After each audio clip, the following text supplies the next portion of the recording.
Juan Ros en el aire, bienvenido a la mañana de Juan Domingo, Juan. Feliz Juan Domingo, Martín y todos los demás compañeros. Muchas gracias, Juan. Gracias. Quiero decirle a la audiencia, ahí tenemos repetición. ¿Vos tenés algo prendido ahí? ¿Una radio o algo? No, acá no. A ver, esperemos un segundito. Una doble entrada tiene. Ahora estamos tranquilos. Sí, llamamos a Juan porque hubo un episodio en la época en que Héctor Germano Esterge, el autor del Eternauta, estaba preso de la dictadura. Hubo un muchacho, Eduardo Arias, amigo de Juan, que estuvo también allí un tiempo compartiendo la celda con Héctor, y cuando salió contó algunas cosas que Juan es el depositario de esa información. Arias le contó a Juan. Sí. ¿Por qué no nos contás, Juan? Bueno, Eduardo Arias en algún momento fue una de las primeras personas que habló de su cautiverio en el Vesubio junto con Héctor Westerfeld, y como vos no lo acabas de comentar, Feriado Nacional fue el primer medio donde él se expresó sobre su cautiverio, y que lo dirigías vos, Juan Sasturain, que era de redacción, y donde él se presentó para denunciar esto en el año 1983, a pocos días de la vuelta a la democracia. Sí. Eduardo Arias era un gran amigo. Nosotros formamos parte de un grupo en un barrio llamado Barrio Marítimo en Hudson. Hudson en esa época no era el Hudson de hoy, y habíamos formado un grupo de sociocultural que hacíamos actividades humanitarias. Entonces, para los vistos de la época de los mediados de los 70, 74, 75, éramos los locos comunistas, pese a que muchos éramos compañeros. Era un grupo que no se manejaba políticamente. Y Eduardo Arias, que era el mayor de todos, era quien lo lideraba. Un buen día, en realidad tuvo más protagonismo en esta historia que todo fue mi hermano, Marcelo, que el día que lo secuestran, Eduardo Arias, está en su casa hasta 15 minutos antes que la revienten. Él se va a las 3 menos cuarto de la mañana y la revientan a las 3 de la mañana y lo secuestran. Eduardo era un compañero que era psicólogo de la UP, con una militancia política que no la detallaba en el grupo ni en el barrio, porque no intentábamos que fuera político, sino que nucleara gente. Lo que nosotros hacíamos era deporte comunitario. Y bueno, me chuparon. Como sucedía en la época, de eso no se habla, de eso nadie sabe nada, y en eso algo andaría. Viste, el barbudo era un tipo raro, por algo se lo llevaron, y las cosas que sucedían con el silencio de ese tiempo, a gran parte de nuestro grupo lo dividió y lo hizo también desaparecido en cierta forma.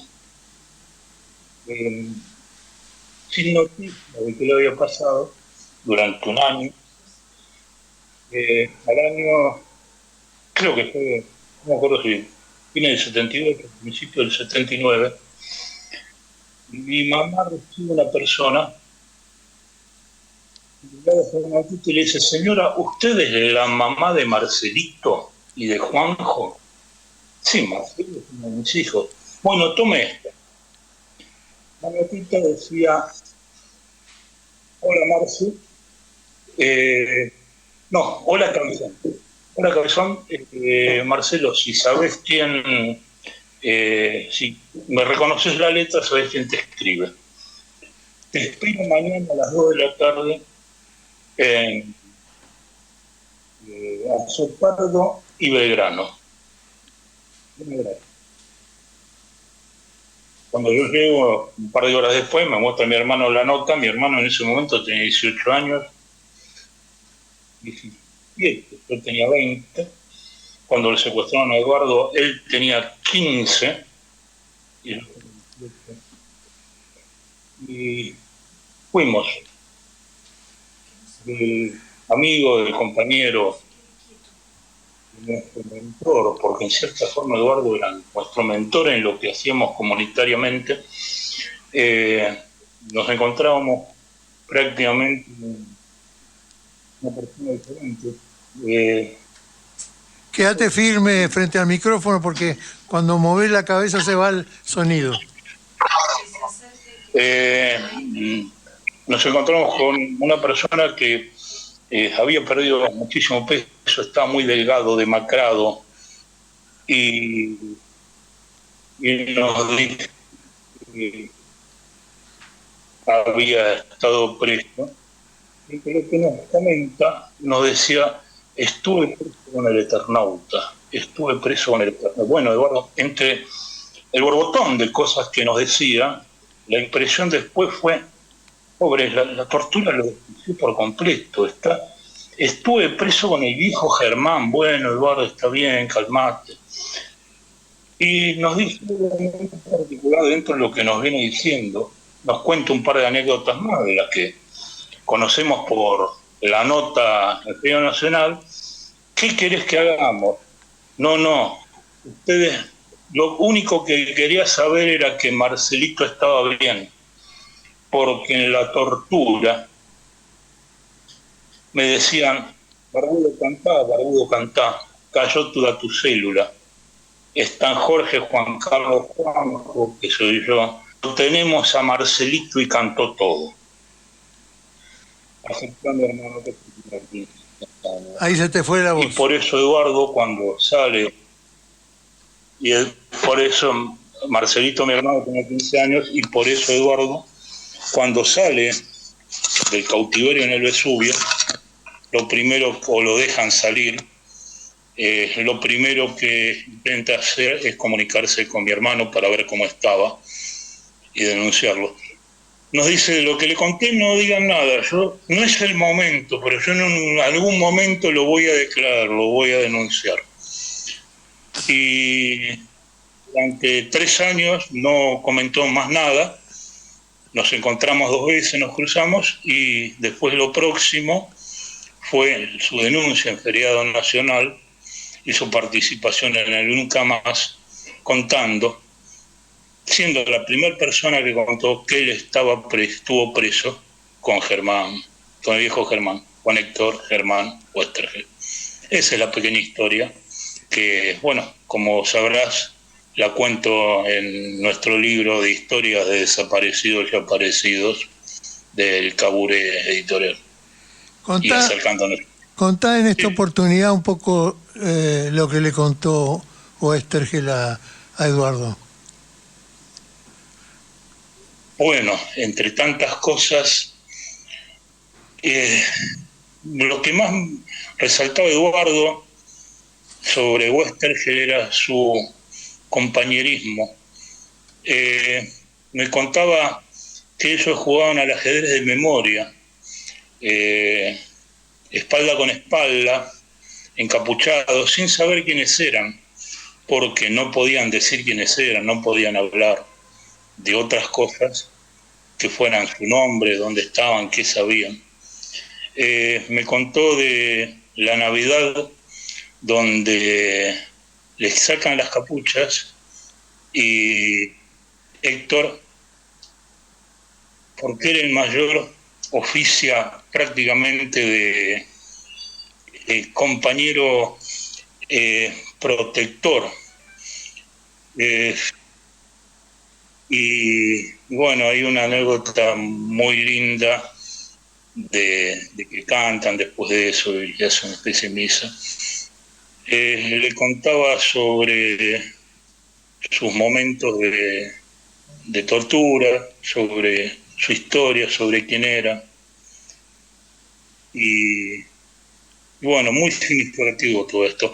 Pero en el contacto que te había dicho no recuerdo, no recuerdo exactamente a qué te referís. No, está bien, esas cosas que contaba Eduardo que sucedían en el cautiverio, ¿no?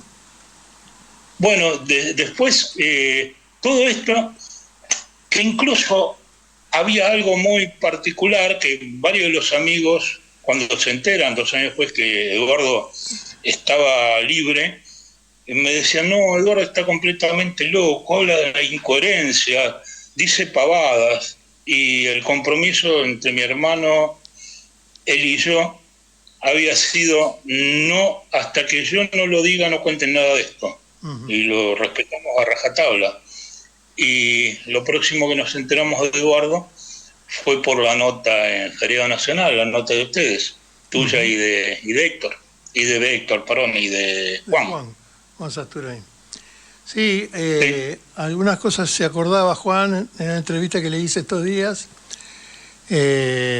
particularmente la de un chico que no hablaba, joven, y que todos le daban migas de los panes que recibían, y con esas migas él iba haciendo regalos para fin de año, ¿no? Era una de las cosas que contaba Eduardo. Eduardo, sí, de la Navidad, y eso sí me acuerdo, el relato de que Héctor era el primero en apoyar a los compañeros después de la tortura, también me acuerdo, porque esto era un borbotón de cosas que me lo contaba a mí, de forma particular, un año y medio después, un par de años después. Recuerdo que una de las veces nos encontramos en su casa por ahí por Liniers, era durante la guerra de Malvinas, y mi hermano había ido a combatir a Malvinas. Él me decía, no, Juanjo, no, esto es una barbaridad de los militares. ¿Cómo permitieron que fuera? Porque esto es otra de las cosas que nos entregaron. Yo decía, bueno, Eduardo, es terrible, pero ahí me contaba todas estas pequeñas cositas de las que estamos hablando y reforzaba el querer compartirlas y el querer hacerlas conocer. Yo la primera vez que cuento esta historia, que era en una notita que me publica el compañero que ya se fue de gira, Felipe Ávila, uh-huh. Historietista, investigador. Sí, querido compañero. Y me dice, Juan, esto que estás diciendo vos, ¿es cierto o es novelado? No, eso es cierto, y empiezo a dar data. Y de ahí sale la idea de Felipe, me dice, no, pero con esto tenemos que hacer un libro. Y bueno, después Felipe partió y terminó, por esta historia nos conocimos contigo personalmente. Claro. Y bueno, eso terminó en el libro Historia de Desaparecidos y Desaparecidos. Y me interesa en dar a conocer esto, por eso de que nadie es profeta en su tierra. Eduardo, en este barrio, se llama Barrio Marítimo, que está en Hudson, el moderno Hudson, al lado de todos los country, de los nuevos country y la zona VIP de Berazategui, nunca fue reconocido por su barrio, por el lugar donde vivía. Y todo esto que todavía lo tengo pendiente, es tener en ese barrio una baldosa con el nombre de Eduardo Arias. Juan, te agradecemos mucho esta charla, estos recuerdos. Sé que remueven dolores, pero es nuestra historia y te reconocemos como alguien que se ha ocupado de manifestarla para riqueza de todo el mundo. Bueno, compañero, Muchísimas gracias. Muchas gracias a vos. Feliz Juan Domingo para todos. Feliz Juan Domingo.